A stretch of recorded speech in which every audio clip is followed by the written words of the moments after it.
আপনার স্মার্টফোন কেনার বাজেট যদি 11,000 টাকার আশেপাশে হয় তাহলে সেই ক্ষেত্রে আইটেল সিটি 100 এই স্মার্টফোনটা আপনার জন্য কেমন হবে এবং এই স্মার্টফোনটা কিনলে কিন্তু আপনি আসলে সাথে পাচ্ছেন হচ্ছে ম্যাগনেটিক স্পিকার, যেটা আসলে মানে কতটুকু কাজে লাগবে এবং কাদের জন্য এই স্মার্টফোন টোটাল ডিটেইলস নিয়ে আজকের ভিডিওটি। সো চলুন শুরু করি আজকের ভিডিও। অ্যাট ফার্স্ট এই স্মার্টফোনের আসলে আনবক্সিং অ্যান্ড ফার্স্ট ইমপ্রেশন যদি ভিডিও দেখতে চান তাহলে আই বাটনে ভিডিও পেয়ে যাবেন, আদারওয়াইজ ভিডিও ডিসক্রিপশনে লিঙ্ক আছে, সেখান থেকে গিয়ে দেখে নিতে পারেন যে আসলে আউট অফ দ্য বক্সে আপনি কি পাচ্ছেন। ডিজাইনটা কিন্তু আপনি দেখতে পাচ্ছেন যে মোটামুটি ভালোই স্লিম বলা যায়, যে মাত্র 7.65 মিলিমিটারের আপনার হচ্ছে থিকনেস। আর নর্মালি এই বাজেটে যে স্মার্টফোনগুলো থাকে তাদের দেখা যায় যে ডিসপ্লেটা আছে সেটা ফ্রেম থেকে একটু উঠানো থাকে, বাট এটার ক্ষেত্রে কিন্তু পুরোপুরি আপনার হচ্ছে ফ্রেমের সাথে কানেক্টেড। সো এতে এটা আসলে মোটামুটি একটা প্রিমিয়াম ফিল দেয় এই প্রাইস পয়েন্ট যদি চিন্তা করতে চাই তাহলে সেই ক্ষেত্রে। And hand feel is very good এবং স্টাইলিশ বলা যায়।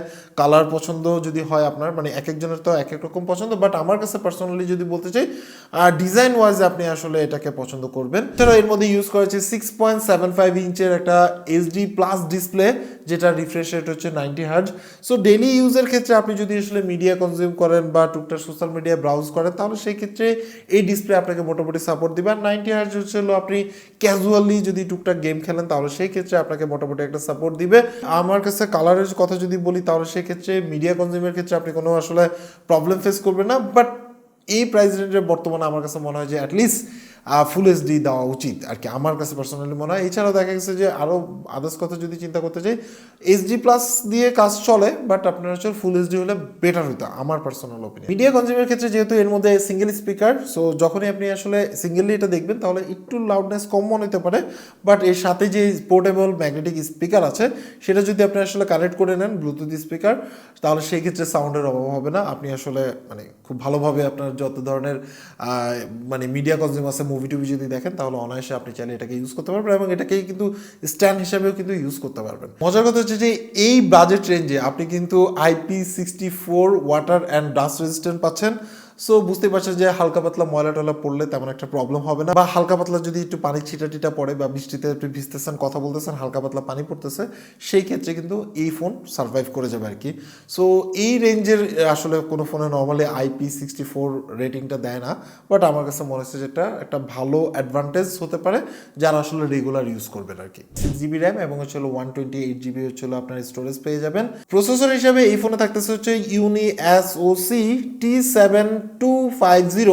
এই প্রসেসরটা মোটামুটি আমার কাছে মনে হয় যে ডেইলি টাস্কিংয়ের যে আপনার হচ্ছিল ব্যাপারগুলো থাকে, ফর এক্সাম্পল আপনি হয়তো বা ফেসবুক স্ক্রলিং করতেছেন, ইউটিউবে ভিডিও দেখতেছেন, ভিডিও কল করতেছেন, যদি এই টাইপের কাজ করেন তাহলে সেক্ষেত্রে ইজিলি হ্যান্ডেল করতে পারবে।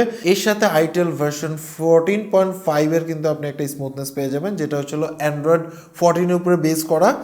সো মোটামুটি আমার কাছে মনে হচ্ছে যে স্মুথ রানের ক্ষেত্রে, মানে বেসিক কাজের ক্ষেত্রে, স্মুথ রানের ক্ষেত্রে আপনি আসলে এটাকে ইজিলি ইউজ করতে পারবেন।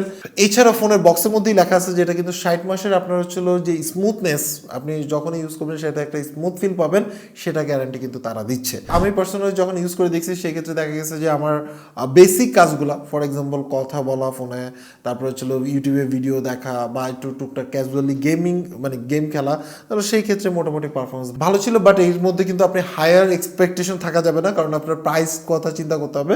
প্রাইস অনুসারে পারফরমেন্স আমার কাছে মোটামুটি বেটারই মনে হয়েছে। এই ক্ষেত্রে একটা জিনিস মাথায় রাখতে হবে যে আপনি বেশি হেভি যদি আপনি আসলে মাল্টিটাস্কিং করতে চান এই ফোন দিয়ে, এটা আসলে পসিবল না।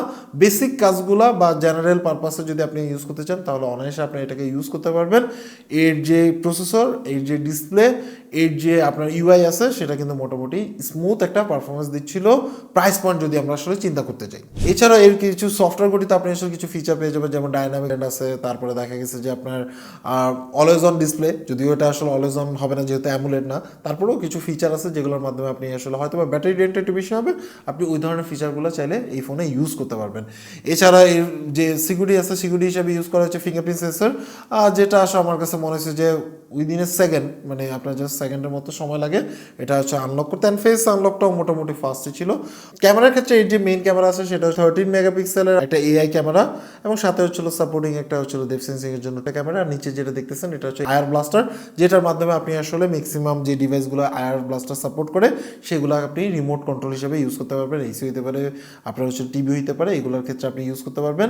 ক্যামেরা পারফরমেন্সের কথা যদি বলতে চাই তাহলে সেক্ষেত্রে অ্যাভারেজ আপনি আসলে ক্যামেরা পারফরমেন্স পাবেন। এই প্রাইস রেঞ্জে ডিসেন্ট কোয়ালিটির আপনি আসলে পিকচার তুলতে পারবেন। আমরা কিছু ক্যামেরা স্যাম্পল দিয়ে দিচ্ছি। এটা লাইটিং কন্ডিশনের উপর ডিপেন্ড করে। লাইটিং কন্ডিশন যদি বেটার হয় তাহলে বেটার রেজাল্ট পাবেন, লাইটিং কন্ডিশন যদি একটু খারাপ হয় তাহলে আসলে ক্যামেরা স্ট্রাগল করে। ফ্রন্ট ফেসিং এর ক্যামেরা হিসেবে থাকতেছিল 8 মেগাপিক্সেলের ক্যামেরা, যেটা দিয়ে মোটামুটি ডিসেন্ট কোয়ালিটির আপনি আসলে পিকচার অ্যান্ড ভিডিও রেকর্ড করতে পারবেন। সর্বোচ্চ ভিডিও রেকর্ড করতে পারবেন হচ্ছিল 1080p পর্যন্ত। আর এর মধ্যে ইউজ করেছে 5200 mAh এর ব্যাটারি, যেটা মানে আউট অফ দ্য বক্সে আপনি আসলে 18 ওয়াটের ফাস্ট চার্জার পেয়ে যাবেন। এবং অ্যাভারেজলি যদি আপনি চিন্তা করি তাহলে সেক্ষেত্রে যদি আপনি মোটামুটি ইউজার হয়ে থাকেন তাহলে 1.5 থেকে 2 দিনের মতো ব্যাটারি ব্যাকআপ পেতে পারেন। ইস ডিপেন্ড আপনি আসলে কিভাবে ইউজ করছেন সেটার উপর ডিপেন্ড করে। যেহেতু আউট অফ দ্য বক্সে আপনি আসলে 18 ওয়াটের ফাস্ট চার্জার পেয়ে যাচ্ছেন, সো সেই ক্ষেত্রে আমার কাছে মনে হয় যে মোটামুটি ভালোই পারফর্ম করতেছে ব্যাটারি লাইফের ক্ষেত্রে। সো ওভারঅল যদি আমি আসলে কনক্লুশন করি তাহলে সেই ক্ষেত্রে আপনার একটা আসলে ফোন দরকার যেটা স্টাইলিশ, স্লিম এবং বড়, মানে বড় ডিসপ্লে একটা ফোন, এবং সাথে দেখা গেছে যে আপনি হালকা পাতলা মাঝে মাঝে গেম খেলেন, আপনি ইউটিউব ব্রাউজ করেন, ফেসবুক ইউজ করেন, আপনি কথা বলার জন্য ফোনটা ইউজ করতে চাচ্ছেন এবং চার্জ দিয়ে মোটামুটি ম্যাক্সিমাম টাইম আপনি বাইরে থাকেন সারাদিনের মধ্যে। আর যদি আপনার আসলে এইচডি প্লাস ডিসপ্লেতে কাজ চলে তাহলে সেক্ষেত্রে আপনি এটাকে কনসিডার করতে পারেন। আর যদি আপনার ফুল এইচডি লাগে তাহলে সেটার ক্ষেত্রে আলাদা ব্যাপার। বাট আমার কাছে মনে হয়েছে যে আপনি চাইলে বাজেট যদি এরকম থাকে তাহলে সেক্ষেত্রে আপনি চাইলে এটাকে কনসিডার করতে পারেন, যেহেতু আউট অফ দ্য বক্সে স্পিকারও থাকতেছে এবং সাথে কিন্তু যদি ঈদের আগে পারচেস করেন তাদের একটা অফার আছে, হয়তো বা ইলেকট্রিক বাইক জেতার একটা সুবিধা আছে। সো ভিডিও ডিসক্রিপশনে আপনার ডিটেলস পেয়ে যাবেন, সেটা দেখে নেবেন, ওই অফারটা আপনি চাইলে নিতে পারেন। বাট অতিরিক্ত এক্সপেকটেশন হয় না, কারণ আপনি বাজেটটাও বুঝতে হবে যে কত বাজেটের মধ্যে আপনি আসলে এটা পারচেস করতে চাচ্ছেন।